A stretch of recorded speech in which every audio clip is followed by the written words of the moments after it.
खुदावंद के जिंदा पाक कलाम को और खुदावंद के बंदा को दावत दे आप सबकी भरपूर तालियों में। हालेलुया। तशरीफ रखें।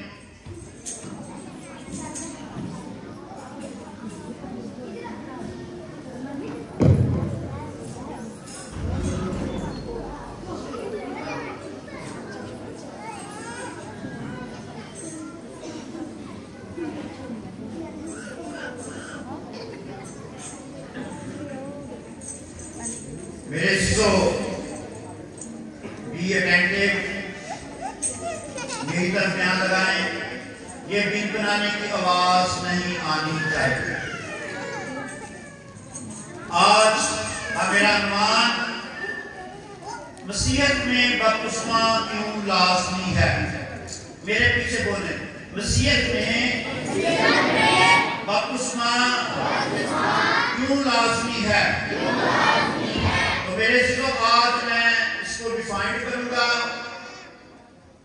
कि मसीहत में पानी का बपतिस्मा लेना क्यों जरूरी है, ये लाज़मी क्यों है। इसके बगैर अगर हम जिंदगी बसर कर रहे हैं तो हमें सोचना चाहिए, क्योंकि अरशाद आज़म में जब हम मत्ती में देखते हैं 28 बाब 16 आयत में खुदा यीशु का ये आखिरी खिताब है, उसमें खुदा यीशु ने कहा, जाकर सब कौमों को शिगिर्द बनाओ और उनको बाप और बेटे और रूह कुदस के नाम से क्या दो? हालेलुया। उनको क्या दो? बाप और बेटे और रूह कुदस के नाम से क्या दो? बपतिस्मा। ये मेरा हुक्म नहीं है, ये जीसस क्राइस्ट का हुक्म है, यीशु अल मसीह का हुक्म है, उस कदूस का हुक्म है कि जाकर सारी कौमों को शिगिर्द बनाओ और उनको बाप और बेटे और रूह कुदस के नाम से क्या दो? बपतिस्मा। बपतिस्मा आज मैं इसका बड़े ध्यान के साथ सुना, बैकग्राउंड भी बताऊंगा, ये कहां से आया, कैसे मसीहत में आया, क्योंकि इंफॉर्मेशन एज अ खादम होते हुए मुझ पर लाज़िम है कि मैं कलाम की सच्चाइयां, कलाम के भेद आप तक पहुंचाऊं। ये बतौरे इस्तेमाल होता था और ये बैप्टो से आया है और फिर इसको बैप्टाइज नाम दिया गया है, जिसके लुगवी मायने हैं डुबोना, रंगना, गोता देना। डुबोना, मेरे पीछे बोले, डुबोना, रंगना, गोता देना। अब मायने ये हैं, तो फिर कैसे कोई उंगली के साथ बपतिस्मा दे दे, कैसे कोई छिड़काव करके बपतिस्मा दे दे? तो मेरे शिष्यों, बनी इस्राइल में, क्योंकि बनी इस्राइल कौम से लोग मुतासर थे, उन्हें क्या करते? बहुत फकीज़ा समझते और दूसरी अक़वाम से जब लोग आते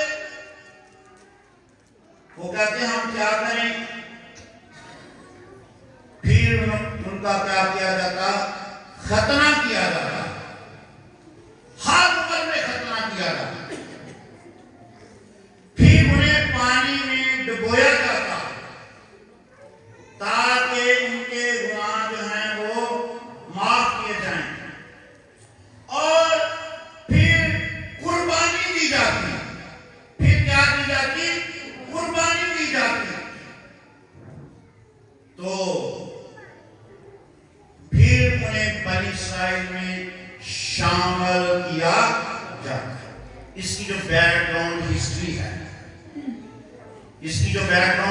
हिस्ट्री है, कि बनी इसराइल में जब लोग शामिल होते उनका खतना किया जाता, उनको पानी में डुबोया जाता और फिर उन्हें उनसे कहा जाता कि जाकर कुर्बानी दे। यूहन्ना जो बोल्ड नबी है, जो कि एक बहादुर है, इसने वकील और फरिश्तों से कहा, लोग उससे दरियाए यरदन में बपतिस्मा लेने के लिए आते और दरियाए यरदन में पानी बहुत था। दरियाए यरदन में पानी बहुत था और कलाम में क्या शरीर में अनून के इलाका में दरियाए यरदन में लोग ईमान लाते और अपने अपने गुनाहों का इकरार करते। क्या करते?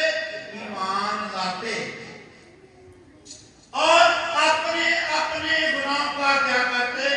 इकरार करते और यूहन्ना से क्या लेते? बपतिस्मा लेते। आप इस वाकया से वाकिफ हैं।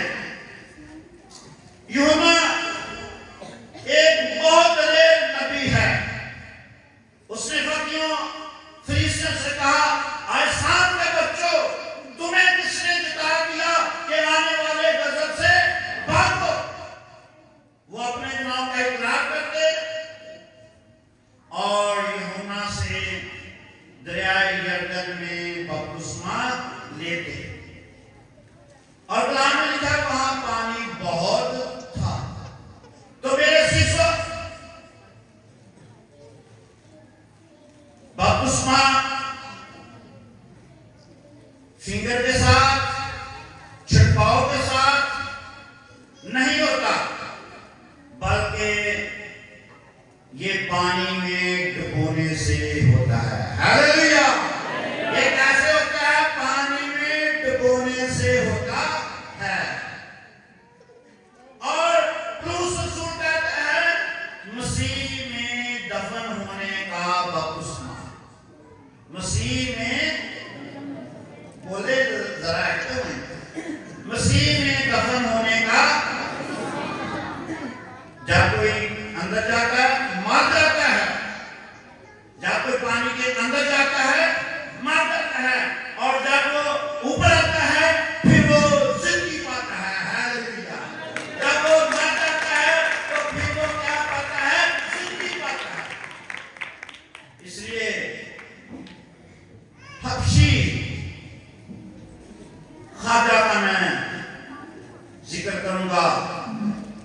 हम आज की किताब में उसके 8 बाब और 34 आयत एवेंजलिस्ट सवेरा पढ़ेगी। जिनके पास खुदा का कलाम है वो मेरे साथ निकाल सकते हैं। और यहां पर भी हबशी ख्वाजा का जिक्र है। ये हबशी ख्वाजा क्या कर रहा था? ये कंधा की मलका का क्या था? वजीर था। इसे वजीरे खजाना कहते थे। और क्या हुआ? ये हैकल में आकर वापस जा रहा था और रथ पर सवार है और ये साया 58 चैप्टर पढ़ रहा है। कौन सा चैप्टर पढ़ रहा है? ईसाया 55। और जब पढ़ रहा है तो फिलिप्पस को खुदा के रूह ने कहा, उठाकर हबशी ख्वाजा के पास ले गया। हबशी ख्वाजा जब वो 10 पढ़ रहा था, वो आबाद जब पढ़ रहा था, तो फिलिप्पस ने कहा जो पढ़ता है इसे क्या समझता भी है। उसने कहा जब तक मुझे कोई समझाए ना तो मुझे कैसे इल्म हो सकता। हम में से भी बहुत सारे ऐसे हैं पूरे पाकिस्तान में, पूरी दुनिया में, उन्हें कलाम की समझ नहीं होती ये बपतिस्मा जो है वो क्या है।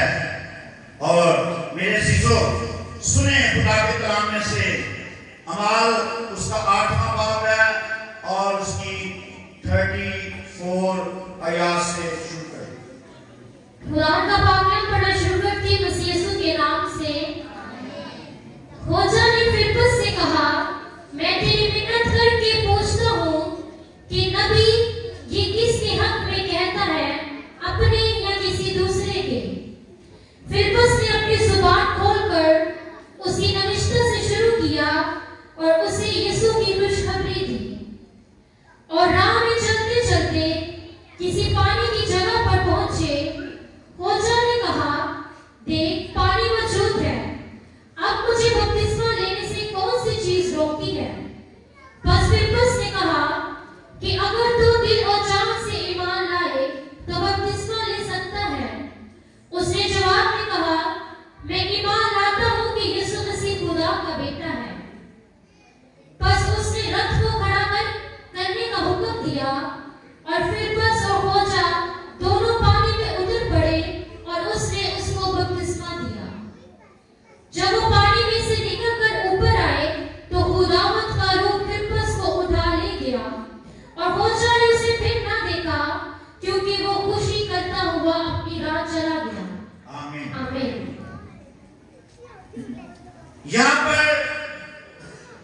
जो फिलिप्पस है और ख्वाजा है, मेरे शिष्य और कलाम में लिखा जब वो पानी में से निकलकर ऊपर आया, फिलिप्पस ने उसे बपतिस्मा दिया। फिलिप्पस ने कहा अब पानी मौजूद है, अब पानी क्या है, मौजूद है, मुझे बपतिस्मा लेने से कौन सी चीज रोक सकती है। फिलिप्पस ने कहा अगर तू दिलो जान से खुदावंद यीशु मसीह पर ईमान लाता है। ख्वाजा ने कहा फिलिप्पस मैं दिलो जान से खुदावंद यीशु मसीह पर ईमान लाता हूं।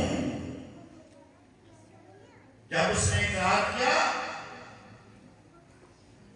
और ख्वाजा ने कहा अब पानी क्या है, मौजूद है,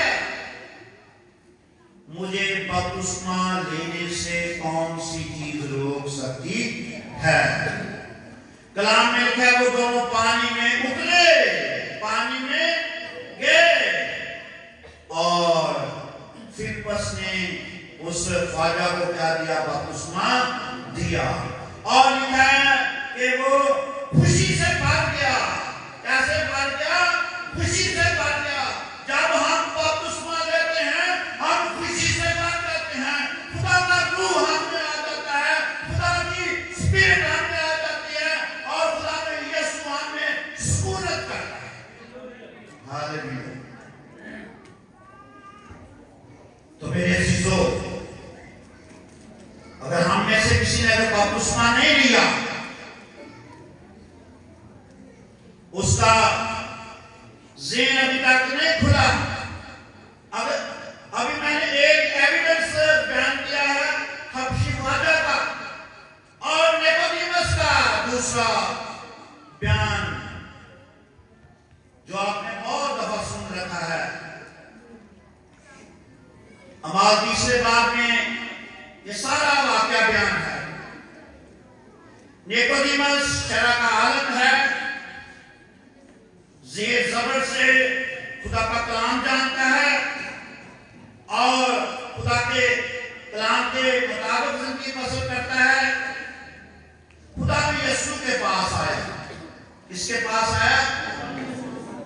उसने कहा मैं आसमान की बादशाही में जाना चाहता हूं।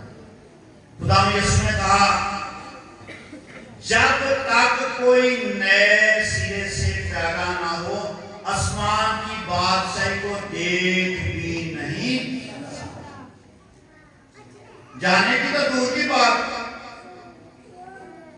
आसमान की बादशाही को देख भी नहीं सकता। तो फिर बपतिस्मा लेना कितना जरूरी है, बपतिस्मा लेना फिर कितना ही जरूरी है।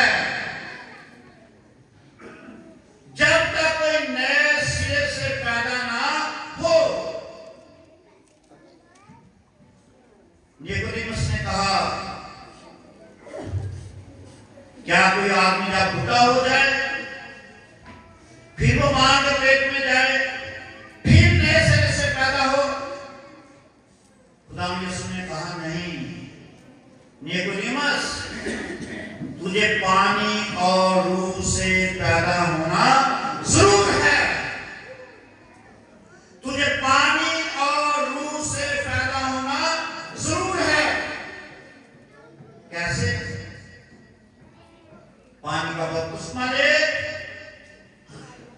और रूह कुदस के नाम में बाप। खुदा यीशु ने निकोदेमुस से कहा पानी का बपतिस्मा ले और रूह कुदस के नाम में पा। तो मेरे शिष्यों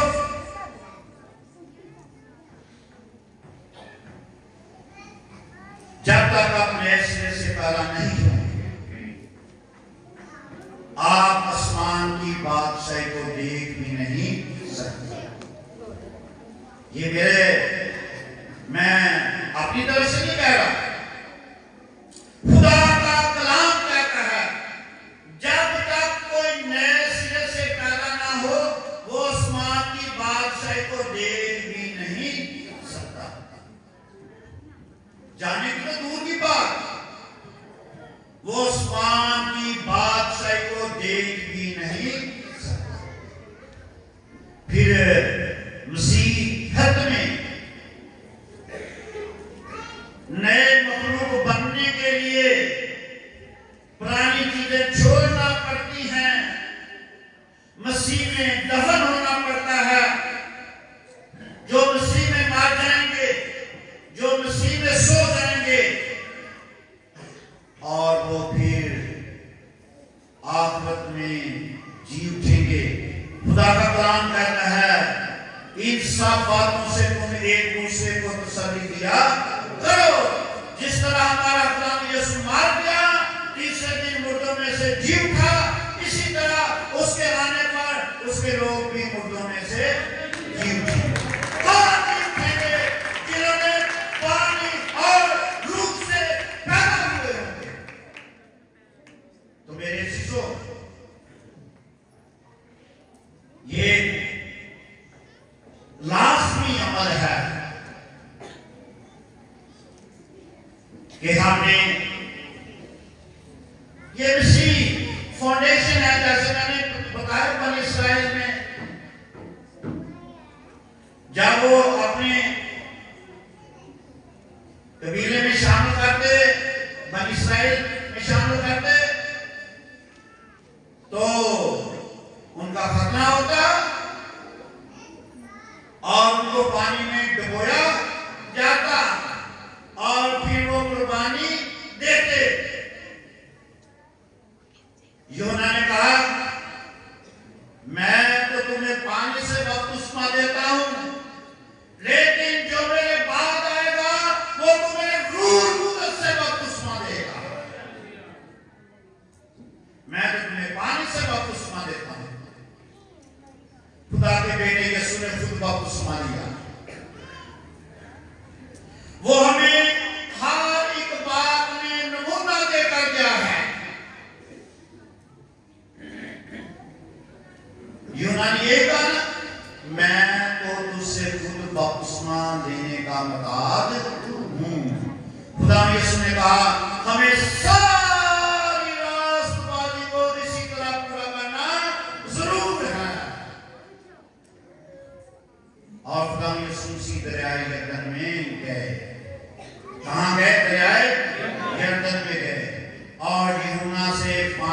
बपतिस्मा लिया।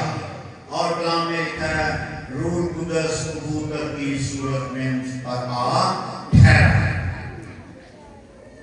तो मेरे अजीजों, अगर किसी को समझ नहीं है, अमाल की पूरी किताब पढ़ ले। अमाल की जो किताब है इसमें सारी टीचिंग बपतिस्मे की। ये मेरा काम नहीं है कि पास्टर यूं बरकत ने कह दिया बपतिस्मे नहीं। ये खुदावंद यीशु का कौल है, जाकर सात कौमों को क्या बनाओ, शागिर्द बनाओ और उनको आमीन जरा ऊंचा बोले, और उनको बाप और बेटे और रूह कुदस के नाम से। किसने कहा? खुदावंद यीशु ने, हमारे आका ने, जो उन्होंने कहा कि खुदावंद यीशु से मैं तो खुद तुझसे बपतिस्मा लेना चाहता हूं। खुदावंद यीशु ने कहा हमें सारी रास्तबाजी को इसी तरह पूरा करना जरूर है। तो मेरे चीजों, हमने बपतिस्मा लेना है अपने गुनाहों का इकरार करके, खुदावंद यीशु मसीह पर ईमान लाकर, और क्या लेना है? पानी का बपतिस्मा लेना है। क्या करना है? पानी का बपतिस्मा लेना है। खुदावंद यीशु मसीह पर ईमान लाना है और क्या करना है? अपने गुनाहों का इकरार करना है और फिर पानी का बपतिस्मा लेना है और रूह कुदस भी हमें इनाम में मिल जाएगा। हालेलुया। फिर रूह कुदस हमें इनाम में मिल जाएगा और फिर आप नए मखलूक हो जाएंगे। पुरानी चीजें जाती रहेंगी और देखो जो पुरानी चीज आप नई हो गए। हालेलुया। तो हमने कलाम में लिखा है कि दूध पीते बच्चे नहीं बने रहना सारी उम्र, के जिगर ही पीने के लिए। हमें कलाम समझना चाहिए। दूध पीते बच्चे नहीं बने रहना चाहिए, बल्कि हमें कलाम समझना चाहिए। हमने क्या करनी है? तौबा करनी है। नंबर 2, खुदावंद यीशु को कबूल करना है और बपतिस्मा लेना है और फिर रूह कुदस हमें इनाम में मिल जाएगा। तो अजीज बहन भाइयों, फिर आप आसमान की बादशाह के वारिस होंगे। जाने के दूर की बात, फिर आप आसमान की बादशाह के वारिस होंगे और जिसका तुम्हारे आका हमारे मालिक यीशु ने किया कि मैं जाता हूं और आकर तुम्हें अपने साथ लेकर जाऊंगा। जहां मैं होऊंगा वहां मेरे लोग होंगे। बपतिस्मा लें, जिंदगी पाएं और कसरत की जिंदगी पाएं। खुदावंद यीशु का इकरार करें, अपने अपने गुनाहों की माफी मांगें, तो रूह कुदस इनाम में पाएंगे। खुदावंद इस कलाम के